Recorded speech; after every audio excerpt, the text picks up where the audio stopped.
हमारे यहाँ पे गलत को गलत कहने वाला परिवार में सबसे ज़्यादा गलत हो जाता है। गलत को गलत कहना बहुत बड़ी बात है और जो गलती को पॉइंट आउट कर दे वो सबसे गलत इंसान है। इंडियन फैमिली सिस्टम में सबसे बड़ी प्रॉब्लम यही है। जो परिवार टॉक्सिक है वहाँ टॉक्सिसिटी को कॉल आउट करने वाला, उसको टॉक्सिक बना दिया जाता है, वो इंसान सबसे गलत है। हमको यहाँ बर्दाश्त करना होता है गलत को गलत नहीं कहना। माँ बाप बच्चे पे हाथ उठाते हैं, बच्चे ने अगर बोल दिया तो बच्चा गलत है, बच्चा खराब था, बच्चे की गलती थी, माँ बाप तो सही कर रहे हैं। अगर माँ बाप बहुत कंट्रोल कर रहे हैं, बाहर वालों को जज करते हैं, बच्चों को एक कन्फाइनमेंट में रखा हुआ है, तो उसको गलत नहीं कह सकते। हम गलत को गलत नहीं कहते, इसलिए हम अंदर अंदर घुटते रहते हैं, इसलिए हम लोग कभी खुश नहीं होते और टॉक्सिसिटी कैरी फॉरवर्ड होती चली जाती है। एक टॉक्सिक परिवार से दूसरा टॉक्सिक परिवार बनता है, जनरेशन से टॉक्सिसिटी चलती आ रही है, क्योंकि हमें गलत को गलत नहीं कहना। सहते रहो, बर्दाश्त करते रहो, चुप रहो, सीक्रेट रखो, बोलना नहीं है, मुंह से नहीं निकालना। टॉक्सिक है, तुमको नहीं बोलना। इसीलिए टॉक्सिसिटी चलती जा रही है जनरेशंस आफ्टर जनरेशंस। अगर आप एक टॉक्सिक परिवार में हो, टॉक्सिक परिवार से आते हो, आपके पेरेंट्स के यहाँ से टॉक्सिसिटी आ रही थी, या फिर आप ऐसे परिवार में गए हो जहाँ इन लॉज टॉक्सिक हैं। मोस्टली टॉक्सिक परिवार से आई लड़कियाँ टॉक्सिक परिवारों में ही ब्याही जाती हैं। This is how the whole universe functions. एक से दूसरा ऐसे ही चलता है। मतलब बहुत कम ऐसे चांसेस हैं कि आप बड़े टॉक्सिक परिवार से थे और आज आपने जन्नत का एहसास कर लिया है शादी के बाद। आप एक से दूसरे टॉक्सिक परिवार में ही आए हो, you are just dealing with toxicity. तो ये वीडियो आपके लिए ही है। अगर आप उनमें से एक हो जो कहने लगा है कि ये गलत है, तो आप सबसे बड़े गलत हो। मतलब आप ही गलत हो। बोल जो नहीं कह रहे हैं, जो बोल नहीं रहे हैं, वो लोग सही है। जिसने बोल दिया वो गलत है। अब बचपन से जो बच्चा कंपैरिजन के साथ बड़ा होता है, जिसके कजन्स, उसको ये कहा गया है कि तुम्हारे कजन बेटर कर रहे हैं, उसके नंबर देखो, पड़ोसी के देखो, फलाने अंकल के बेटे, फलाने उसके, वो स्पोर्ट्स में कर रहा है, वो ही सीख जाता है कंपैरिजन करना। आपने देखा है जजमेंट, फलानी आंटी देखो कैसे अपने हस्बैंड को दबा के रखती है, वो तो अपने ससुराल वालों से मिलती नहीं है, वो ऐसे वो वैसे, वो जजमेंट वाला माहौल में वो इंसान बड़ा हुआ है। आपने अपनी इंडिविजुअलिटी खो दी है, क्योंकि जब आप बड़े हो रहे थे, आपकी खुशियाँ, आपकी इच्छाएं, आपकी विशेस मैटर ही नहीं करती थी। आपके जो केयर गिवर्स थे वो सबसे इम्पोर्टेंट थे। आपने बहुत ज़्यादा मैनिपुलेशन देखी है अपने बचपन में। मैं आपको ट्रेट्स बता रही हूँ टॉक्सिक फैमिली के, तो इनमें मैनिपुलेशन बहुत होती है। भाई को कुछ कह दिया, बहन को कुछ कह दिया, आपस में वो हमेशा लड़ते भिड़ते रहे हैं। बहुत ज़्यादा मैनिपुलेटिव इन्वायरमेंट होता है। कोई इंसान जो वो है वो बन के नहीं रह सकता, घर के अंदर ही प्रिटेंड करना पड़ता है। अगेन, गलत को गलत नहीं बोल सकते, और आप जो आप हो वो होकर भी नहीं रह सकते, क्योंकि उसके लिए आपको जज किया जाएगा। जजमेंटल माहौल बहुत रहा है। बाउंड्रीज कोई नहीं है। आप दोस्त को किससे बना रहे हो, किससे बात कर रहे हो, किससे मिलना जुलना है, सब पता होना चाहिए। इनमें घुसे पड़े हैं माँ बाप बच्चों की ज़िंदगी में, इन लॉज अपने अगेन बच्चों की ज़िंदगी में। बिहेवियर में बहुत कंट्रोल है। मतलब तुम्हारे हर फैसले हम कंट्रोल करेंगे। ऐसे ऐसे परिवार हैं जहाँ बेटा बहू कौन से साबुन से नहाते हैं तक कंट्रोल किया जाता है। जहाँ पे इतना कंट्रोल है कि वो अपनी मर्जी से खाना ऑर्डर नहीं कर सकते। इतना कंट्रोल है कि कौन सी बेडशीट बिछेगी, हर चीज़ बहुत डोमिनेट करते हैं घर के बड़े। हर एक चीज़ कोई दूसरा डिसाइड कर रहा है। एम्पैथी नहीं है। ऐसा नहीं है कि वो छोटा बच्चा क्या फील कर रहा है वो किसी को महसूस होता हो, वो बहू क्या फील कर रही है किसी को महसूस होता हो। एम्पैथी समझते हो। एक तो होता है सिंपैथी, कि मैं समझ रही हूँ कि तुम्हारा दर्द, मतलब मैं तुम्हारे साथ हूँ, सिंपैथाइज कर रही हूँ कि हाँ तुम्हें दर्द है, तकलीफ है, प्रॉब्लम में हो। एम्पैथी होता है कि उस दर्द को उसी तरह महसूस करना। जो माँ बाप ही अपने बच्चे के दर्द को महसूस नहीं कर पाएंगे, आगे दुनिया में उन्हें कौन समझेगा? कौन से पार्टनर, कौन से इन लॉज, उनको कोई नहीं समझता। वो बस यूं ही सूखे पत्ते की तरह बहते चले जाते हैं। टॉक्सिक फैमिलीज में एक फियर होता है अबैंडनमेंट का, बहुत ज़्यादा डर लगता है कि छोड़ के ना चले जाएं। शादी के बाद हस्बैंड कहीं छोड़ ना दे, ससुराल वालों को ये धमकी दे देना कि निकल जाओ यहाँ से, तुम्हारे माँ बाप का घर नहीं है। माँ बाप ने ही कभी ऐसा महसूस नहीं कराया कि तुम्हारा ही घर है, कोई तकलीफ है तो हमको बताना। माँ बाप ही यही कह के भेजते हैं कि वापस नहीं आना, आओगे तो दो लोग साथ आना। ये कोई तरीका नहीं है, झगड़ना नहीं है, वो ही तुम्हारा घर है, ससुराल ही तुम्हारा घर है, अपने घर जाके चीज़ें करना। तो वो फियर ऑफ अबैंडनमेंट के साथ ही लोग टॉक्सिक फैमिली में बड़े होते हैं। टॉक्सिक फैमिलीज में बहुत एक्सपेक्ट किया जाता है परफेक्शनिज्म कि सब कुछ हो जाएगा, बहू बन के आई है तो खाना भी बनाएगी, सफाई भी करेगी, सब रिश्तेदारों के बर्थडेज याद रख के उनको कॉल भी करेगी, सास ससुर के पाँव भी दबाएगी, उनका भी ख्याल रखेगी, कुंवारी ननंद है तो उसका भी ध्यान रखेगी, उसको कॉलेज जाना है तो उसकी हेल्प करेगी, मैरिड है तो उसको स्पेशल ट्रीटमेंट देगी, सब कुछ करेगी। परफेक्शन मतलब एक ही मूर्ति में सब कुछ होना चाहिए, हर एक चीज़ आनी चाहिए, परफेक्शन होनी चाहिए।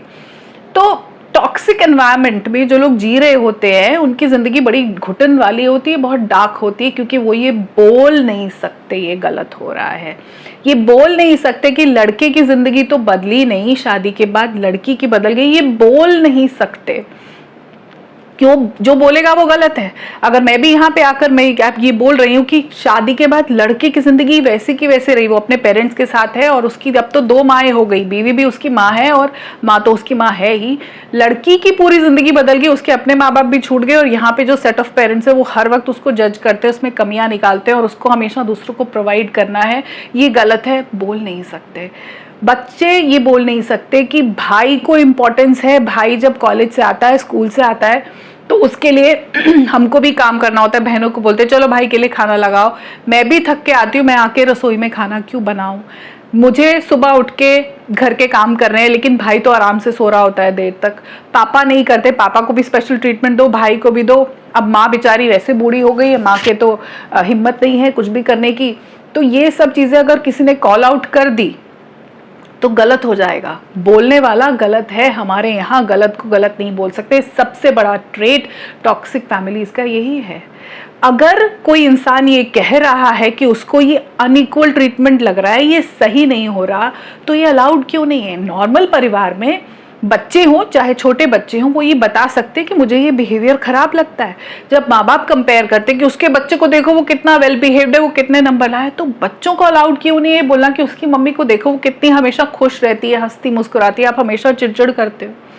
उसकी फैमिली में देखो कितना अच्छा माहौल है, कितना पीसफुल है, वहाँ डांटते नहीं, कोई चीज़ टूट गई कुछ हो गया तो ऐसा कलेश नहीं होता। हमारे घर में इतना बवाल क्यों हो जाता है, हमारे घर में इस तरह क्यों होता है, उन बच्चों को तो घर का काम नहीं कराते, आप हमको सब चीज़ों में इन्वॉल्व कर देते हो। ये वन साइडेड कंट्रोल्ड जो रिश्ते हैं ये ही बनाते हैं ना टॉक्सिक फैमिली। मतलब ये कुछ ऐसे ट्रेट्स हैं कि इंसान अंदर से घुटने लगता है, बड़ी ज़्यादा सफरिंग है।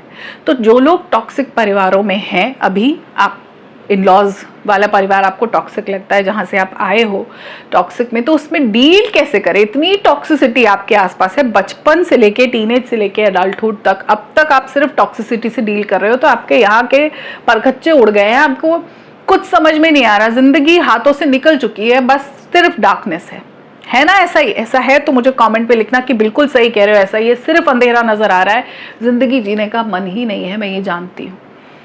ये मुझे बताओ कि क्या ये आपकी भी प्रॉब्लम है? तो कैसे सॉल्व करें इतनी टॉक्सिसिटी? और ये तो वक्त के साथ बढ़ती जा रही है विद सोशल मीडिया, लोग और अकेले होते जा रहे हैं, लोगों की ज़रूरत खत्म हो रही है, बिकॉज नेटफ्लिक्स एंड चिल हो जाता है, यूट्यूब चल जाता है, इंस्टाग्राम है, लोगों की ज़रूरत नहीं है, तो हम और टॉक्सिक हो रहे हैं, हमारे अंदर जेलसी, ईर्ष्या, द्वेष, ये सारे फीलिंग्स बढ़ते जा रहे हैं। तो इससे डील कैसे करें? सबसे पहली चीज़, ना कहना सीखो विदाउट गिल्ट। आई नो कि हमको ना कहना नहीं सिखाया गया, बड़ों का हमेशा कहना मानना है, जैसा कहे वैसा कर लो, से नो। कोई चीज़ करने का मन नहीं है, किसी चीज़ को करने का वक्त नहीं है, उस वक्त वो आपके लिए सही नहीं है, आपकी इच्छा नहीं हो रही वो करने की, आप बहुत अनकंफर्टेबल हो, सेट विदाउट गिल्ट। हो सकता है आप ना कहो और उसके बाद गिल्ट में भरे रहो कि यार मैंने मना क्यों कर दिया, मैं कर ही देती। अच्छा बनने के लिए हम पैदा नहीं हुए, और आप वो कर भी दोगे दूसरे के हिसाब से तो भी आपको अच्छाई का मेडल नहीं मिलेगा। ये बात कहीं पे लिख लो, गांठ बांध लो कि अच्छाई कभी भी नहीं मिलेगी। ना कहना सीखना होगा। टॉक्सिक एनवायरनमेंट में ना कहना पड़ेगा, हर बार हर किसी का आप कहना नहीं मान सकते। अगर आपको ये कहा जा रहा है, बचपन में ऑफकोर्स हम ना नहीं कह पाते, बड़े होके, ये मेरी एडवाइस सिर्फ अडल्ट्स को है कि अगर आप अभी बहुत टॉक्सिक एनवायरनमेंट में हो और आप पे ज़बरदस्ती चीज़ें थोपी जा रही है, ना कहना सीखो। आप एक इंसान हो, आपको जीने का हक है, अपने हिसाब से अपनी विशेज़, अपनी डिज़ायर्स पूरी करने का हक है। Say no and don't feel guilty, क्योंकि हमारी कंडीशनिंग ऐसी है कि मना कर दिया तो कितना बुरा हो गया, अच्छी लड़की तो वो है जो सिर्फ कहना मानती है, पीपल प्लीजर है। ना कहना बहुत ज़रूरी है। अदरवाइज वो कहते हैं ना, तेनू पोचा फड़ाया तू बाँ फड़ ली है, लोग पैर की जूती बना लेते हैं। लोग ये समझना छोड़ देते हैं कि वो इंसान है, उसकी भी ज़रूरत है। अपने आप को लादते रहेंगे आपके ऊपर अपनी ज़रूरतों को, ना कहना आना चाहिए। ये प्रैक्टिस करो। अगर आपको बहुत अनकंफर्टेबल होता है, रिहर्स करो कमरे में बैठ के कि मुझे कैसे मना करना है। वो सेंटेंसेस फ्रेम करो कि नहीं सॉरी, मैं इस बार ये नहीं कर सकती, बहुत मुश्किल है मुझे। अगर आप तीनों टाइम का खाना बनाओगे तो मैं नहीं बना सकती। दूसरी देवरानी भी है, अगर वो वर्किंग भी है तो भी वो आके पैसे मुझे नहीं देती, आपको काम डिवाइड करने पड़ेंगे, एक मील वो बना के जाए। मैं सिर्फ एग्जांपल्स दे रही हूँ, आपको पता है आपकी कौन सी सिचुएशंस है जहां आपको ना कहना है। ना कहना सीखो। अब आपको चीज़ें जो भी अपनी लाइफ में करनी है, आपका अभी तक पता है ड्राइविंग फोर्स क्या है? दूसरों को खुश रखना, प्लीज करना। मैं ऐसा कुछ कर दूं कि लोग खुश हो जाए। अब आप वो चीज़ें करनी शुरू करो जो आपको अच्छी लगती। अब तक आप वो कर रहे थे जो दूसरों को अच्छी लगती, जिससे दूसरे खुश हो जाए। हो गए खुश? नहीं हुए? आपको किसी ने ही नहीं कहा कि तुम बहुत अच्छे हो, कोई बड़ाई नहीं की, फिर भी कुछ ना कुछ कमी निकाली। अब वो करो जो आपके इंटरेस्ट की चीज़ है, जहाँ आपकी डिज़ायर है, जो आप शायद हमेशा से करना चाहते थे। दूसरों को खुश करते रहने में हमेशा आप अपने अंदर एक घुटन महसूस करोगे। ना तो दूसरे खुश होंगे और ना ही आपको खुशी मिलेगी। आपकी खुशी मैटर करती है। अपनी खुशियों को इम्पोर्टेंस दो, खुद को प्रायोरिटाइज करो। वो चीज़ें करो जिसमें आप इंटरेस्टेड हो। अपना वक्त उसमें लगाओ जो आपको अच्छा लगता है। आप यूट्यूब के वीडियोस बनाना चाहते हो, बनाओ। आप पेंट करना चाहते हो, आप करो। जो भी चीज़ आप करना चाहते हो, do things out of interest, not out of obligation, क्योंकि वो आप पे थोप दी गई हैं। जो चीज़ें अच्छी लगती हैं उनको प्रायोरिटाइज करो। ये थोपी हुई चीज़ें करने से कुछ होने वाला नहीं। कुछ हमारी जिम्मेदारियां हैं जो हमको निभानी होती है, लेकिन कुछ हमारे हक भी तो है, हमारी खुशी भी तो है। अपनी खुशी ढूंढो। ये ऑब्लिगेशन वाली चीज़ें, ये थोपी हुई चीज़ें, दूसरों को खुश करने वाली चीज़ें हो गई, कोई खुश नहीं हुआ। अब अपने बारे में सोचो। उसके बाद आपको कोशिश करनी है, जब आप एक बहुत टॉक्सिक एनवायरनमेंट में हो, कि आप उस जो चीज़ें आपको ज़रूरत है उनके लिए अपने आप को बोलना शुरू करो। Start asking for what you need. अगर कोई चीज़ों की आपको ज़रूरत है तो बोलो। अगर आप सपोज एक घर में हो, वहाँ नॉनवेज बनता है and you are not comfortable, आप वेजिटेरियन हो, आप नहीं खा सकते कि उसी कढ़ाई में आज सब्जी बन जाती है, कल नॉनवेज बनता है, बोलो कि मुझे बर्तन अलग चाहिए, बोलो मुझे रसोई अलग चाहिए, मैं खाना खुद बनाना चाहती हूँ। मान लो किसी घर में मेड बना रही है, आप खुश नहीं, आपको कुक का खाना नहीं खाना, यू कैन कुक, बट आपको 10 लोगों का भी नहीं बनाना। बोलो, एक्सप्रेस करो, बोलो कि मुझे ये चाहिए, बोलो कि मेरे कमरे में मुझे अंधेरा लगता है, घुटन होती है, मुझे दूसरा वाला कमरा चाहिए, मुझे वहाँ शिफ्ट करना है। अगर आप ये सोच के बैठे रहोगे कि किसी दिन कोई कृपा होगी और वो लोग आपके बारे में सोचेंगे, पूरी ज़िंदगी नहीं सोचेंगे। जो इंसान एडजस्ट करता है वो पूरी ज़िंदगी बस फिर सिर्फ एडजस्ट करता रहता है। अपनी नीड्स के हिसाब से, अपनी ज़रूरतों के हिसाब से बोलना शुरू करो। Ask for what you need. बोलो, अपने पार्टनर को बोलो, पेरेंट्स को बोलो। बड़े हो गए हो तो पेरेंट्स को भी बोलो कि अब मुझे और आपके साथ नहीं रहना, मुझे ऊपर वाला कमरा दे दो, मैं पढ़ना चाहती हूँ, काम करना चाहती हूँ, मुझे नहीं हर वक्त की मेस चाहिए, या मैं हर वक्त ये नहीं करूँगी। बोलो, बोलना शुरू करना पड़ेगा। एक जो प्रॉब्लम है टॉक्सिक फैमिली में, इंसान को ऐसा लगता है कि वो ना मैटर नहीं करता, मतलब हर रिश्ते में वो नीचे है। जब पेरेंट्स है तो बच्चे नीचे हैं, हस्बैंड वाइफ का रिश्ता तो हस्बैंड ऊपर है, वाइफ नीचे है। आपका हक है कि आपको बराबर का ट्रीटमेंट मिले। Ask for equal treatment. नहीं मांगोगे तो आपके हक नहीं मिलेंगे। वो कहते हैं ना, साडा हक ऐथे रख, मांगना पड़ेगा। बोलो कि मेरे को बराबर का ट्रीटमेंट चाहिए। अगर आप एक हाउस वाइफ भी हो तब भी you deserve equal respect, equal value. क्या घर के काम काम नहीं है क्या? इसको तो हमने तुच्छ कैटेगरी में डाल दिया है कि घर में खाना बनाना, घर की सफाई करना, घर में कपड़े धोना, चादरें बदलना, जूते पॉलिश करके देना, रसोई को हर वक्त संभालना, दिन में 3 टाइम खाना बनता है, घर के पौधों का ख्याल रखना, घर की बालकनियां साफ करना, इतना सारा। उसको तो हमने ऐसे लगा दिया कि वो काम ही नहीं है, सिर्फ बाहर जाके कमाना। एक इंसान क्या सिर्फ पैसे कमा के सरवाइव कर सकता है क्या? उसको होम वाली फीलिंग नहीं चाहिए? पैसे कमाने के लिए बाहर जाने के बाद हर इंसान को होम चाहिए। हर इंसान चाहता है to come back to a home, और वो होम वो हाउसवाइफ ही बनाती है, वो होम मेकर ही बनाती है, जिन्हें मैं होम मैनेजर्स कहती हूँ। तब भी आप इक्वल रिस्पेक्ट डिजर्व करते हो, बिकॉज जो मैनेज आप कर रहे हो वो जिंदगी में बहुत जरूरी है। पैसा जो कमा के लाएगा इंसान वो इंपॉर्टेंट है, तो जो उस पैसे को यूज करके राशन भरेगा, घर बनाएगा, वो भी तो उतना ही इंपॉर्टेंट है। You deserve equal respect, equality. अगर घर में भाई इंपॉर्टेंट है तो क्या बहन ऐसे ही है बस पैदा हो गई इसको ब्याह दो और कहीं पे फेंक आओ किसी घर में? इक्वल हमको जरूरत है, इक्वलिटी के लिए हमको आवाज उठानी पड़ेगी। अगर भाई इंपॉर्टेंट है तो बहन भी इंपॉर्टेंट है। कुछ घरों में ऐसा सिस्टम चलता है कि भाई को फोन कर लो, भाई को पूछ लो, उसकी अब जो वाइफ है, जो भाभी है, उसको तुम पूछो, अरे वो नाराज है तुम कर दो।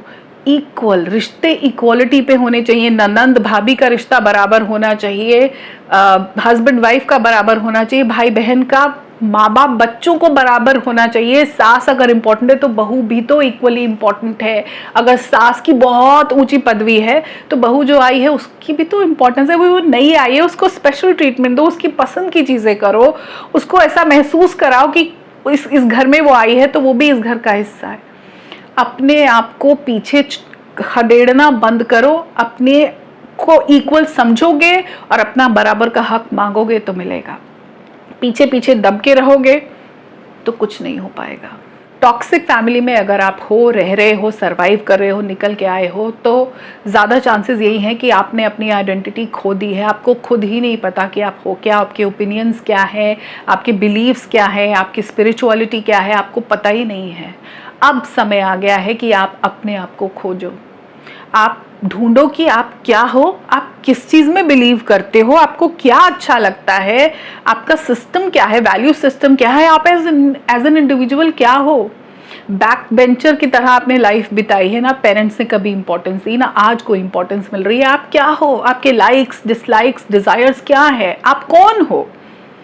अगर आप किसी के बच्चे नहीं हो, किसी की पत्नी नहीं हो, किसी की मम्मी नहीं हो, किसी के घर की बहू नहीं हो, तो आप क्या हो, इसको आपको खोजना होगा। जब आप खुद को खोजोगे, अपनी आइडेंटिटी निकालोगे बाहर, तो ही लोग आपको कुछ समझेंगे। Have opinions, you should have your belief system, you should have your own value system. आप जिस तरह चीज़ें करते हो, आप किस तरह अपनी हेल्थ को मैनेज करते हो, आप कैसे अपनी हैप्पीनेस के लिए काम करते हो, ये चीज़ें आपको ढूंढनी होंगी। बैठना होगा अपने साथ, कुछ डिफिकल्ट कॉन्वर्सेशंस करनी होंगी अपने साथ, पर खुद को खोज निकालना होगा। अपने आप को घड़ो। आपने अपने आप को खो दिया, आप एक धुएं की तरह जी रहे हो जिंदगी। अपने आप को ढूंढो, कंस्ट्रक्टिवली ढूंढो।